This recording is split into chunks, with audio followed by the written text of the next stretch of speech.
5, 4, 3.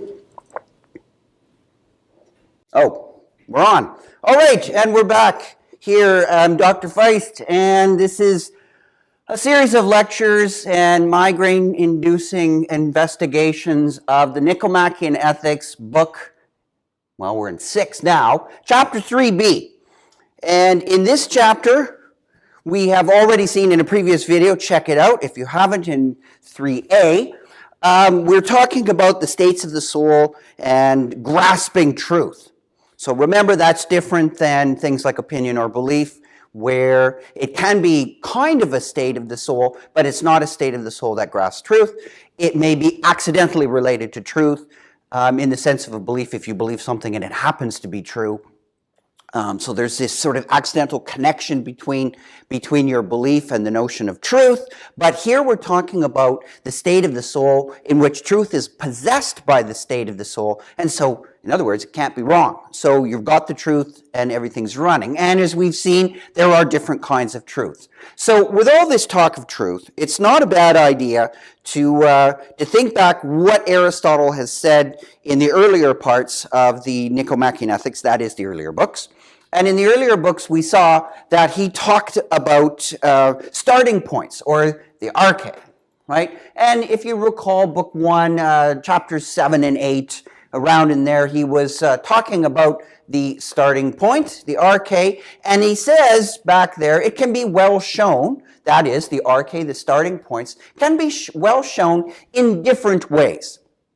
Going through things like perception, induction, habituation, etc. Basically, in experience, there's different ways that we can come to starting points. Now, recall also that the whole investigation that's going on in the Nicomachean Ethics is always good to refresh your memory as to why we're doing all this, because you can easily get caught in this sort of deluge of terminology. Remember, like, we're looking at this greatest good for humans. We've sort of knocked the Platonic picture out of the way and concentrated on greatest good for us humans, a good, an agathos, and it's all in the goal of trying to figure out what this eudaimonia is. Remember, it's kind of roughly translated as happiness, but you got to be careful of that translation. In any case, we've worked it out where it's going to be connected to the notion of an activity of psyche or soul in accordance with arete, virtue. So we're talking about trying to unpack all these terms.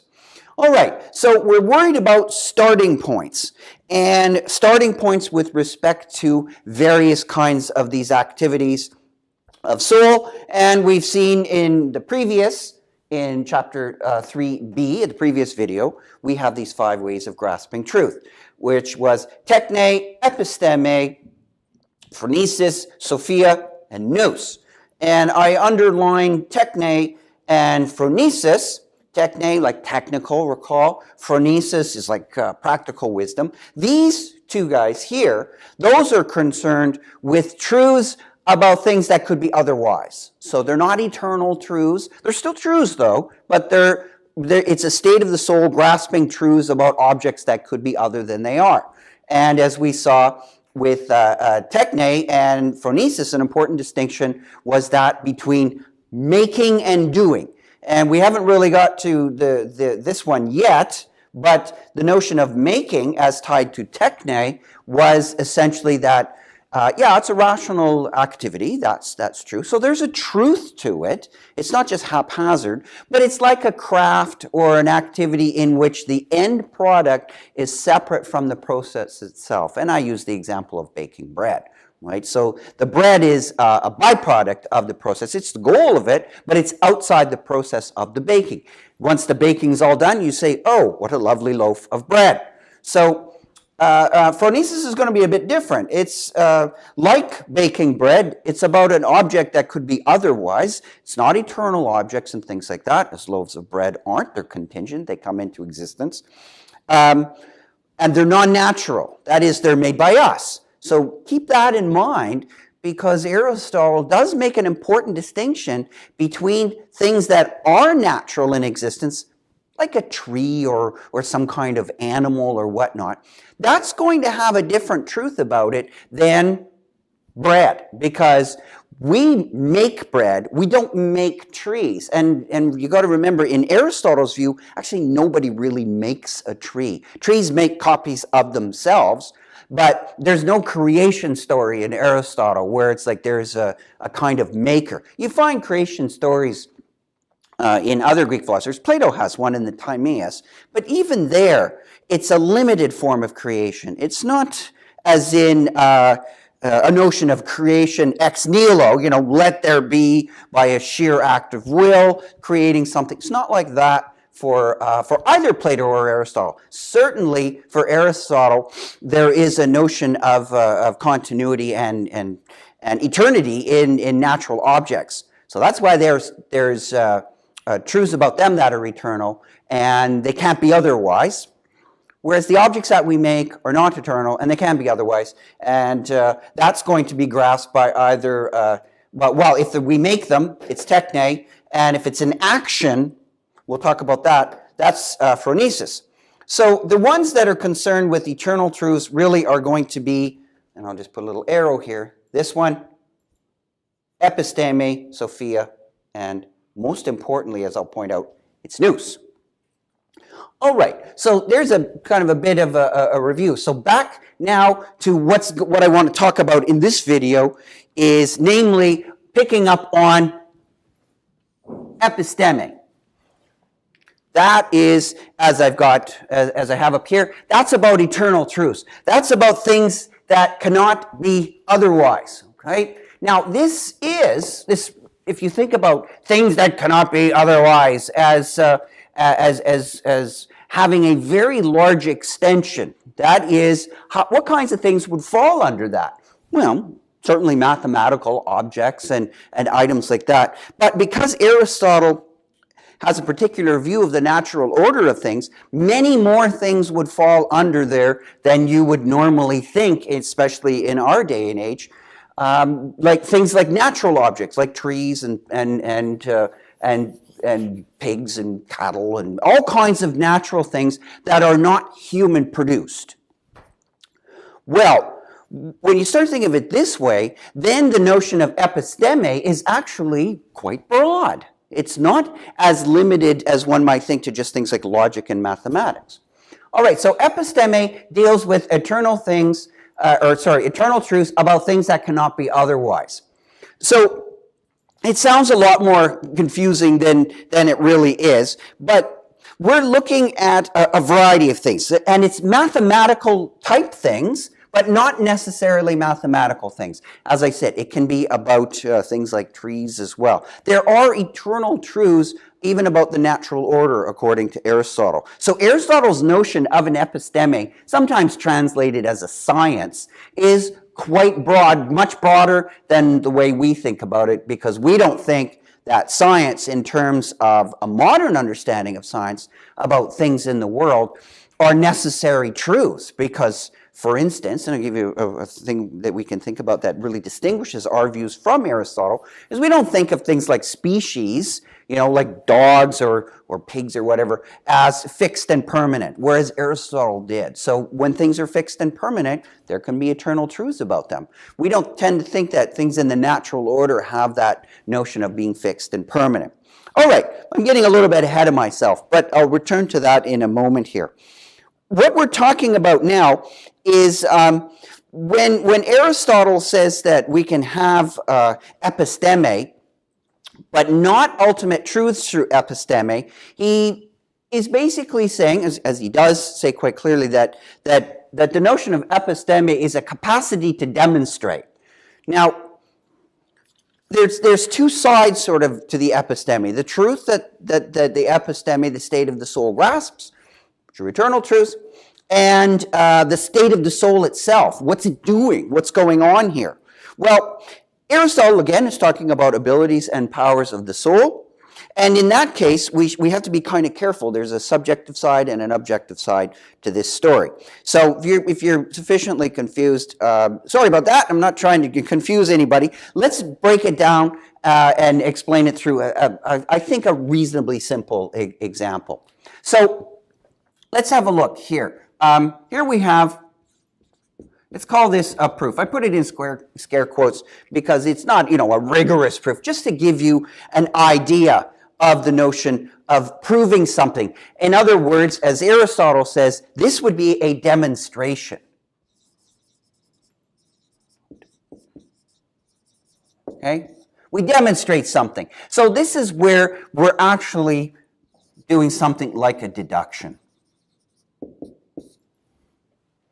So if I want to deduce or demonstrate, let's say, principle C, whatever that happens to be, some kind of truth about mathematics or a truth about the natural order, how do I do that? Well, in episteme, what I go is I have my two, these are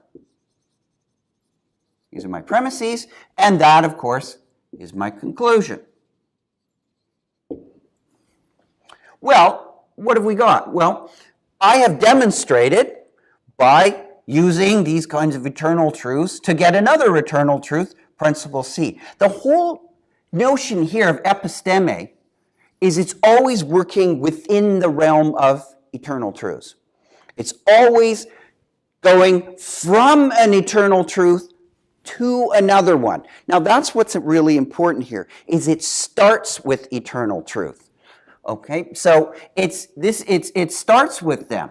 It starts with, and I want to be clear about that, it starts with eternal truths as if they're already kind of known to the human mind. So it starts with them, and when it manipulates them in a deductive, demonstrating kind of fashion, it's moving from eternal truths to eternal truths. Now, think about this, and I want to sort of use this to unpack the relationship between episteme and nous, because ultimately I want to go after these, the arche, the absolute starting points. Are these the starting points? Well, they are for episteme, right? So the premises are the starting points. So you can think now, okay, well, if I used principle A and principle B as premises in order to demonstrate principle C, I'm doing things according to episteme. I've got my eternal truths, and I've sort of demonstrated or deduced another one. That seems great. But if I can ask this question, okay, well, where do these come from? Okay. As I said, it starts with, episteme starts with, okay, so these are already given in some way. Or maybe if they're given indirectly, we could say, oh, well, you know what, principle A, and I could do the same thing for principle B as well. We have to say, well, before this little argument came along, we had something like this. I had principle E, principle F, and from E and F as my premises, principle A here was my conclusion. All right, so what was a conclusion here is now one of the premises up here. I think you can probably see where this is going. If you say, all right, well, what about principles E and F? Where do those come from? Well, we could keep drawing all these little boxes or whatnot, but eventually you're going to, as Aristotle says, remember, he doesn't like infinite regressions, and we can see one is being set up here. Episteme left alone would lead to an infinite regression because it can only start with a truth and move to another one. So it's kind of locked within or inside eternal truths. It doesn't get out, right? If your reasoning is done properly, that's the whole idea of deduction, is if you start with a truth, you will always get another truth. You won't go outside of truth. You won't go from true premises to a false conclusion, right? That's the whole idea of a deduction, is it doesn't do that. It's if you start with true premises, you have to end up with a true conclusion. So if you think of episteme as the state of soul that's kind of swimming around this ocean of eternal truths, you can say, well, where did that ocean of eternal truths come from? How did the soul know those things in the first place? Well, in order to, if you don't say that there's some kind of fundamental way of grasping those premises in the first place, those ones that cannot be a conclusion of another argument, we can call them first premises or first eternal truths. So we are now entering into more of what Aristotle says is the domain of nous. All right, so nous is also going to be something that is related to epistemic, but nous is, shall we say, nous will grasp the absolute first principles. So when we look at nous then, this will grasp the first principles, kind of like the first of the first, right? So the special set of first principles of all sciences and activities and all these things will have to be grasped by nous. Once you grasp those through nous, then epistemic can say, thank you very much, nous, I'll take over from here, and can perform deductions on, shall we say, the deliverables of nous. So in that sense, we can say, well, as problematic as this might appear, it looks like it's setting up an infinite regression of, oh, well, where did this one come? Okay, so this thing was a conclusion or was a premise over here. It's now a conclusion, but these could become conclusions of other arguments and on and on and on. Nous comes in, and we could say, in a way, Aristotle certainly doesn't use this term, but that's what he's after. It's a regression blocker. It's at the end of it all, there's some kind of insight that the mind has, that the rational side, remember the intellectual side of the mind, can somehow grasp these first truths, right? And there will be different first principles in different kinds of science, like natural science, like the natural world, mathematics, etc., etc. So once you dig right in, even with the truths, these fundamental truths in the domain of techne and phronesis, those are also grasped at some level to start the whole thing off. So Aristotle is basically pushing what we would now, or certainly much later than Aristotle's time, what we now call a kind of foundationalism. There are fundamental truths, and there is a fundamental state in which, of mind, of the soul, in which those truths are grasped. So in that sense now, we've got a special kind of broad sense of eternal truths where epistemic can motor around in those, but there's some fundamental subset of those eternal truths that are given to us by nous, and that gets the whole ball rolling. So in this sense now, Aristotle, just as a little sidebar about Aristotle's theology, living in this realm and always thinking about eternal truths and whatnot, a certain subset of them, that's the domain of Aristotle's God or the prime mover. So this lives in this small, like a subset of these first principles. And sometimes, some people say, well, this notion of nous is a very divine-like state. And we'll see a little later that there is some tension in Aristotle about what's the best state of humans to have, whether it's phronesis or, as I'll talk a little bit later, Sophia.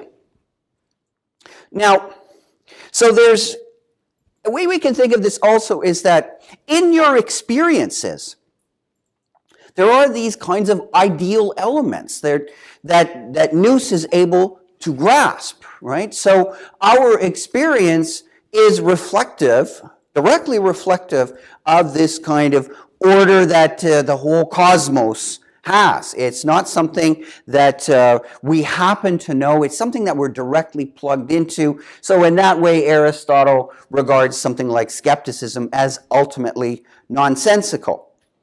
So does this lead us into something like, well, the world is, if you have nous getting the first principles, and then episteme motoring around with these first principles, and the world, unlike the Darwinian world where species come and go, they evolve and change, if the world is loaded up with this kind of, in lockstep with species being permanent, Is this kind of a block universe where there's no contingency or anything like that?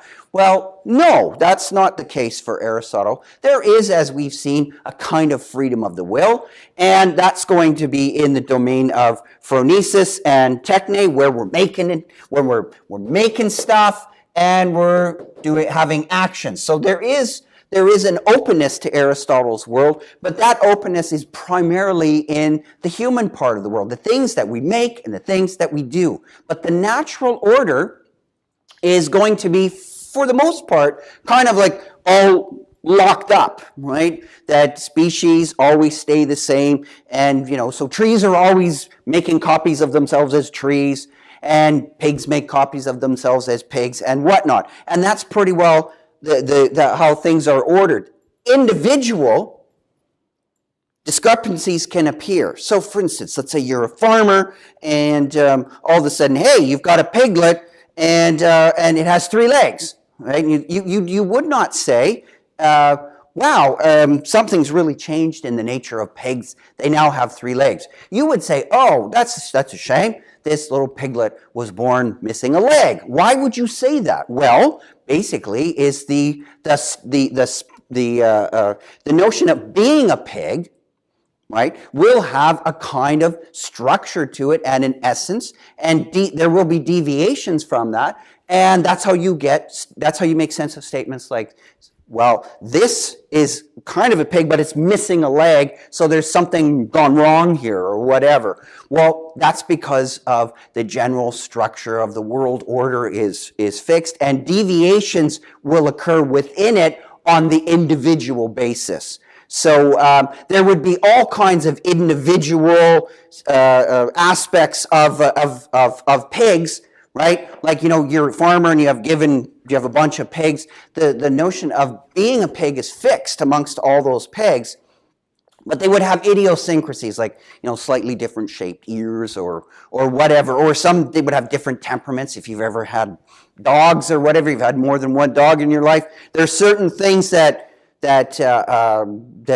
all dogs kind of do, that people who like dogs say, oh yeah, I'm a dog person, and they kind of like that stuff about dogs. But if you've had a couple of dogs, you'd say, oh yeah, but they're kind of different in some ways. They're all dogs, but my first dog was a little bit more into this, or my other dog was a little bit more, more into sleeping or whatever. So you would notice some room for contingency in that sense. But by and large, the notion of dog is fixed. And that is what you have eternal truths about. Not eternal truths about an individual dog. No, nothing like that. Or if you said there was an eternal truth about my dog, you're not really talking about the individual dog. You're talking about the species, or the concept, or the structure that's under that your dog is kind of participating within. That sounds a little too Platonist, but it's important to keep in mind where Aristotle thinks that the eternal truth applies and where it doesn't. So there's room for contingency,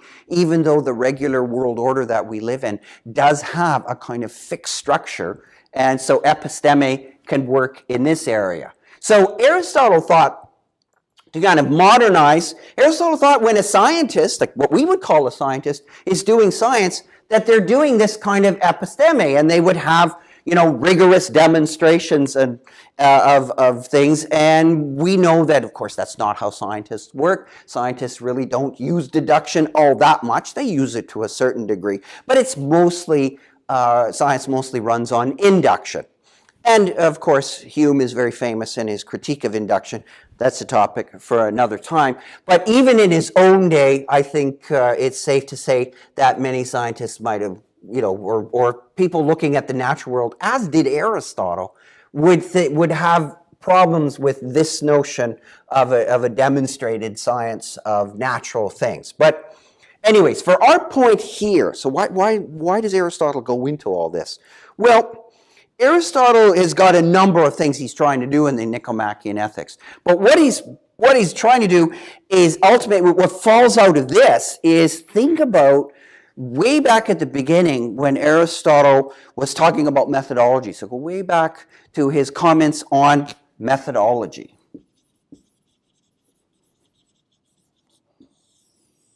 And remember that he said good methodology says that you always want exactness, or rigor, however you want to put it. But the exactness has to be appropriate.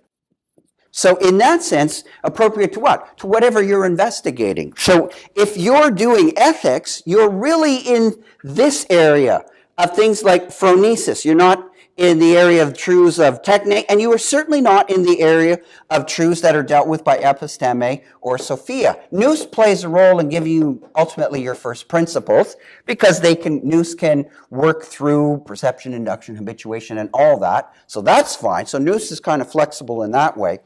But what's important is that, and we'll look at this in more detail, is the reasoning that goes on in phronesis is not the same kind of reasoning, is not that kind of logic and deduction that goes on in episteme. So all this discussion of episteme is a way of Aristotle saying, look, there are different ways of getting knowledge, and episteme is one way. It's important, but it's not ethics.